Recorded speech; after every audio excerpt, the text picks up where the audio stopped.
शेतकरी मित्रांनो नमस्कार. मी तुमचा मित्र रोहित बोरगावे. बोरगाव टेक्नॉलॉजी हे आपल्या आवडत्या यूट्यूब चॅनलमध्ये आपलं स्वागत करतो. तर शेतकरी मित्रांनो, जसं की तुम्ही टायटल वाचला आहे, आपण निमसोडमध्ये आहे आणि रत्नजी देशमुख साहेबांच्या प्लॉटवर आहे. तर बरेच प्रॉब्लेम आपला शेतकरी बघत असतो ऊसामध्ये, आणि कॉमन व्हिडिओ तर तुम्ही बघितला आहे की कसं लावायचं, काय करायचं. पण ज्या वेळेला एखादा शेतकरी स्वतः जिद्दीनं सॉईल बायोलॉजीवर काम करतो, बेसिक गोष्टी आहेत की बाबा सॉईल बायोलॉजी सुधारली पाहिजे, संख्या नियोजन प्रॉपर तर सगळेच लोक करतात, पण जे 3 किलोचा एक ऊस भरवायचा आहे आपल्याला, 40,000 ऊस तर आपल्या शेतामध्ये राहिलेच, पण ते 40,000 ऊस एक ऊस 3 किलोचा भरायला जे काम केलं जातं ते साहेबांनी केलेलं आहे. त्याच्याबद्दल आपण बोलणार आहे. व्हिडिओला सुरुवात करण्याआधी जे कोणी चॅनलवर नाही ते चॅनल सबस्क्राईब करा. महाराष्ट्रातच नाही तर संपूर्ण भारतातला सामान्य तरुण शेतकरी कृषी उद्योग झाला पाहिजे, यासाठी जे काही काम करतो ते काम तुमच्यापर्यंत पोहोचलं पाहिजे.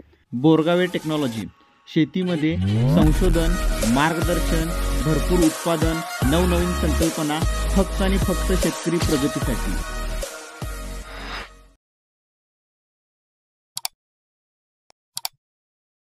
हा प्लॉट करण्यासाठी श्रीनाथ ॲग्रो निमसोड हे आमचे सहकारी मित्र आहेत, दादा आहेत, स्वतः BSc ॲग्री आहेत, आणि खूप चांगलं ह्या शेतकऱ्यांना घेऊन एक बीज तयार केले आहेत की बाबा त्या कंपनीतनं काय औषध येतं, त्याचं काय काम आहे, आणि ते शेतकऱ्यांनी कसं युटिलाइज केलं पाहिजे ह्याच्यावर खूप चांगली प्रॅक्टिस करतायत. ह्या दोघांच्या माध्यमातून आपण बघूया एक 5-10 मिनिटं की बाबा चर्चा ही कशा पद्धतीनं तयार केलं. दादा नमस्कार. नमस्कार. तर आपले शेतकरी दादा पूर्ण महाराष्ट्र आणि भारतात बघत असतात. तर सगळ्यात पहिला दादा की हे एवढं मोठं क्षेत्र आहे, जरा एक थोडे तुम्हीच ओळख सांगा तुमची की क्षेत्र किती आहे आणि कशा पद्धतीने काम करता तुम्ही. हा साधारणपणे माझा 4 एकराचा प्लॉट आहे. हा 4 एकराच्या प्लॉटला 29 जूनला स्टार्ट केली होती लागण आम्ही, आणि ती लागण आमची 4 जुलैला संपली. ओके. तर साधारणपणे एखादा पकडला तर 1 जूनचा जरी प्लॉट पकडला आपण तरी चालण्यासारखा आहे. अजून ह्याला 120 दिवस व्हायचे आहेत. आता आपण मोठी भरीचं कार्यक्रम पलीकडून चालू केलेला आहे, आणि आपले प्रोडक्ट या प्लॉटला 4 एकराच्या प्लॉटला आपले प्रोडक्ट आम्ही सर्व वापरलेत. बरोबर. त्याचा रिझल्ट मला फार सुंदर वाटला. आज योगायोगानं तुमची आणि आमची भेट झालेली आहे. दादा टोटल तुमचं क्षेत्र किती आहे, ह्या म्हणजे तुमचं वडला प्रॉपर्टी तुमची क्षेत्र किती आहे? साधारणपणे टोटल 42 एकर क्षेत्र आहे, त्यापैकी 27 एकर क्षेत्रावर ऊस आहे. शेतकरी मित्रांनो, हा खूप महत्वाचा मुद्दा आहे की बाबा 42 एकरचा शेतकरी आपल्या इकडं मोठं फॉर्च्युनर गाडी घेऊन फिरत राहणार, शेतामध्ये फक्त बांध टू बांध फिरणार. पण साहेबांच्या बरोबर गेले 1 तासभर फिरतोय मी की शेतामध्ये किती ऊस असले पाहिजेत, आणि शेतामध्ये मी साहेबांना डीप विचारलो की बाबा माती किती किलो आहे, तर ते सुद्धा साहेब सांगतील की माझ्या शेतामध्ये एवढी किलो माती आहे. तर सांगायचा उद्देश हाच आहे शेतकरी मित्रांनो की बाबा नुसतं शेती असून उपयोग नाही, की बाबा त्याचं युटिलाइज केलं पाहिजे. तर साहेब मी थोडं ब्रेक करून सांगतोय, सॉरी. तर मला सांगा की साहेब तुम्ही हे करत असताना बाबा की आता तुम्ही ह्याच्या आधी पण खूप सारी प्रॅक्टिस केलेली आहे, पण जसं साहेबांची ओळख झाली तुमची आणि तुम्ही दोघं मिळून हे करताय, तर ह्यामध्ये काम करत असताना तुम्हाला बेसिक प्रॉब्लेम्स काय काय दिसले की बाबा का सक्सेसफुल होत नाही, का आपण 110 टन 120 टन काढत नाही? काय झालंय, आपण पहिल्यापासून जमिनीचा भौतिक गुणधर्मावर आपण फार कमी लक्ष देतोय. बरोबर. आणि आपल्या डोक्यात एक येते की याचा चार्ट घे, त्याचा चार्ट घे, कुणाचाही चार्ट घे, तो चार्ट प्रमाणे खत टाक. मी तसं 1-1.5 वर्ष केलं, पण ते ना अपेक्षित मला रिझल्ट आला नाही. माझा ऊसाचा खर्च माझा मस्त आम्ही 110 टनापर्यंत गेलो, परंतु त्यावेळेस ऊसाचा खर्चही आमचा 1.5 लाख रुपये पर एकर गेलेला. बरोबर. पर एकर 1.5 लाख रुपये खर्च जाऊन सुद्धा आम्हाला त्या प्रकारची माती तशी राहिलेली नाही. तर ते आमच्या चूक लक्षात आल्यानंतर आम्ही आता पूर्ण उलट काम केलंय. क्रॉपवर तर काम करावंच लागतंय, पण त्याच्या आधी आम्ही मातीवर पहिल्यांदा काम करायला चालू केलं. आम्ही आता सध्या मातीवर काम करत करत रोपावरती किंवा त्या प्लांटवरती काम करतोय.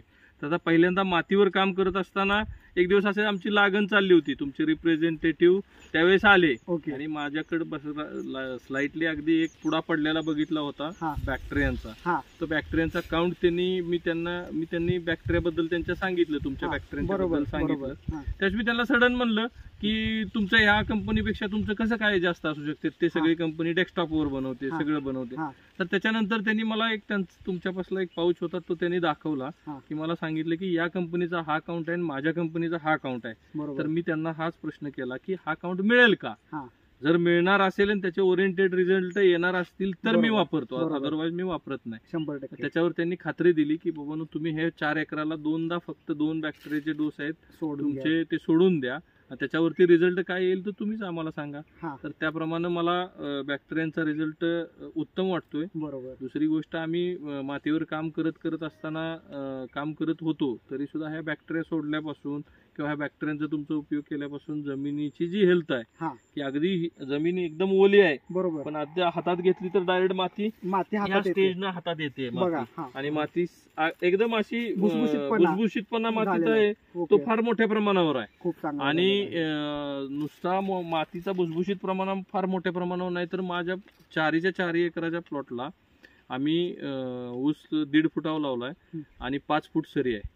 तर त्यामधल्या प्रत्येक ऊसाची जी जाडी आहे ती एक समान जाडी आहे, बरोबर, सगळ्यात महत्वाचं. आणि या 4 एकराच्या प्लॉटला 120 दिवसात आमच्याकडून फक्त आणि फक्त 25 किलो पोटॅश गेलेला आहे. आणि रायदर दॅन दुसऱ्या एनपीकेच्या ज्या मात्रा आहेत त्यातून काय थोडंफार पर्सेंटेज गेलेलं गेलं आहे. असेल तेवढं, तेवढं गेलेलं आहे. म्हणजे 25 किलो प्रॉपर पोटॅश ह्या प्लॉटला 25च किलो गेलेला आहे. बरोबर, आणि 25 किलोच्या मानानं आम्हाला फार सुंदर जाडी आणि फार सुंदर ग्रोथ, हे दोन्हीही गोष्टी. आता पानांची रुंदी या स्टेजला सुद्धा माझे 4 बोटं बसतील इतक्यापर्यंत मोठी आहे. झालेली आहे. पण आणखीन याच्यावरती एक फवारणी घेतल्यानंतर तुम्ही सांगितलं त्याप्रमाणे आणखीन रिझल्ट चांगला येईल. तरी मध्यंतरी धुके जास्त पडल्यामुळे तांबेऱ्याचं प्रमाण थोडं वाढल्यामुळे थोडासा आम्हाला प्लॉट थोडासा नरम लागत वाटला होता, पण त्याच्यावर आम्ही ट्रीटमेंट करून काम केल्यानंतर आता तो प्लॉट कव्हर झालेला आहे. तर आता जाडी जी आहे आणि इतकी सिस्टमॅटिक जाडी आणि इतकी छान जाडी या स्टेजला 100-120 दिवसात आलेली आहे.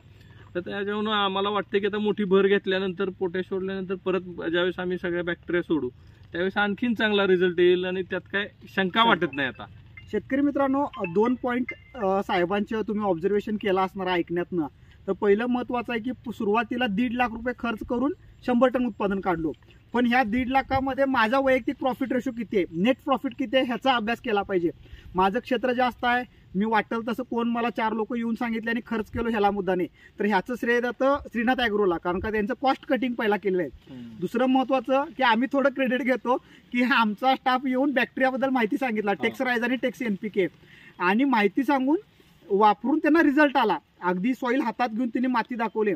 पण हे कसं शेतकरी मित्रांनो थोडं ट्रस्ट ठेवून जे अभ्यास असणारा व्यक्तीच या गोष्टी करू शकतो. थोडं मी दादांना थोडं विचारायचं प्रश्न की दादा, ज्या वेळेला अभ्यासपूर्वक शेतकरी येतात आणि ते तुम्ही पुढे घेऊन जाता त्या शेतकऱ्यांना, तर तुमचं मत काय की ऊस शेती करत असताना काय काय प्रॉब्लेम फेस करून आता पुढे जायला पाहिजे माणसाने? तर आता काय झालंय की शेतकऱ्यांनी बरेच शेड्यूल फॉलो करतात, हे करतात ते करतात, भरमसाठ खतं घालतात आणि त्यामध्ये क्लोराईड ह्याचा विचार करत नाहीत. बाबा आपल्या मातीची काय अवस्था होईल काय, की हा बाबा ह्यानं सांगितलं एवढी पोती टाक, घालपोती येतंय ऊस, घालपोती एवढा खर्च कर, तेवढा खर्च कर, एवढं काढायचं तेवढा करायचं. तर शेतकरी एक कॉम्पिटिशन मध्ये लागलाय, स्पर्धेला त्याच्यापेक्षा माझा किती ऊस असेल, माझा खर्च किती जास्त असेल किंवा काय असेल. तर ह्यावेळेस आपण शेतकऱ्यांचा कॉस्ट कटिंग कसं करता येईल आणि शेतकऱ्याचं लक्ष कसं आपण सॉइल हेल्थ कडे नेऊ, त्याच्यावर जास्त करून आम्ही काम करायचा प्रयत्न करतोय 100%. तर शेतकऱ्याला हे समजून द्यायचंय की बाबा ही माती म्हणजे तुझ्यासाठी महत्वाची गोष्ट आहे, ती तू सांभाळ. बरोबर, खूप छान काम करतायत. पुढेही भविष्यात आता मी सांगतो शेतकरी मित्रांनो कॅल्क्युलेशन, 40,000 ऊस तर आता सध्या इथं तयारच आहेत. 45-48,000च्या आसपास ऊस तयार आहेत इथं. 40,000 ऊस तर राहणार आहेत शेवटपर्यंत. 40,000 ऊस यांचा 3 किलोचा होणार आहे. 120 टनापर्यंत हे डोळे झाकून जाणार आहे शेतकरी मित्रांनो. पण ह्या 120 टनाला जात असताना त्यांनी सॉईल हेल्थ खूप सांभाळलेली आहे चांगली. दुसरं महत्वाचं कॉस्टिंग यांची 80,000 पर्यंतच बसणार आहे, कारण का मी आता मगाशीपासून बोलता बोलता सगळे कॅल्क्युलेशन केलेले आहेत त्यांचे मी, ते पण 80,000 बसणार आहेत. तर नेट प्रॉफिट ऑटोमॅटिक वाढलेलं आहे आणि वैयक्तिक लक्ष असल्यामुळं पुढच्या पिढीला सुद्धा आहे अशी ही प्रॉपर्टी त्यांनी पुढच्या पिढीला देणार आहेत. ह्या सगळ्या गोष्टी साधून आलेल्या आहेत. तर आम्हाला खूप चांगलं वाटतं की बाबा बोरगाव इंडस्ट्रीच्या माध्यमातून जे काही बॅक्टेरिया असतील किंवा जे ऊसासाठी प्रोडक्ट असतील ते वापरून रिझल्ट चांगलेले आहेत शेतकऱ्यांना, की बाबा अशा मोठ्या ऑब्झर्वेशन करणाऱ्या शेतकऱ्यांना आलेले आहेत, ह्याचं आम्हाला समाधान आहे. दादा, तुम्ही खूप चांगलं काम करताय. हेच काम आमच्या माध्यमातून पण बऱ्याच लोकांच्यापर्यंत जाईल आणि तुमच्या आजूबाजूच्या लोकांना तर करताय, त्यामुळे शेतकऱ्यांच्या वतीनं तुमचे आभार. आणि श्रीनाथ ॲग्रोच्या माध्यमातून शेतकऱ्यांच्या मध्ये एक चांगला दुवा आहे, तर त्यांचेही आभार. आणि असंच तुम्ही चांगलं काम करा, सगळ्या शेतकऱ्यांना चांगलं होऊ दे. धन्यवाद शेतकरी मित्रांनो, तुमच्या सर्वांचं प्रेम आणि सहकार्य असंच असू दे.